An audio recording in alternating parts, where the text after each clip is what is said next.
జయశంకర్ భూపాలపల్లి జిల్లా మహదేవ్పూర్ మండలంలో ఇసుక క్వారీల కార్యకలాపాలు ప్రజలకు తీవ్ర ఇబ్బందులు కలిగిస్తున్నాయి. క్వారీల నుంచి ఇసుక రవాణా చేసే లారీలు పెద్ద సంఖ్యలో రహదారులపై నిలిపివేయడంతో వాహనదారులు నిత్యం ట్రాఫిక్ సమస్యలను ఎదుర్కొంటున్నారు. ప్రధాన రహదారుల వెంట ఇసుక లారీలు బార్లు తీరడంతో రాకపోకలకు ఆటంకం ఏర్పడుతోందని స్థానికులు వాపోతున్నారు.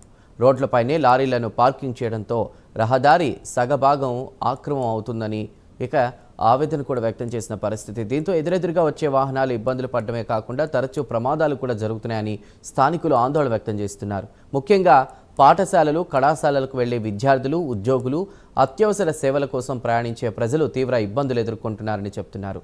రాత్రి వేళల్లో రోడ్లపై నిలిపివేసిన లారీల కారణంగా ప్రమాదాల ముప్పు మరింత పెరుగుతోందని పేర్కొంటున్నారు. ఇసుక రవాణా వల్ల ప్రభుత్వానికి ఆదాయం వస్తున్నప్పటికీ ప్రజల భద్రతకు భంగం కలగకుండా చర్యలు తీసుకోవాల్సిన బాధ్యత అధికారులపై ఉందని స్థానికులు అంటున్నారు.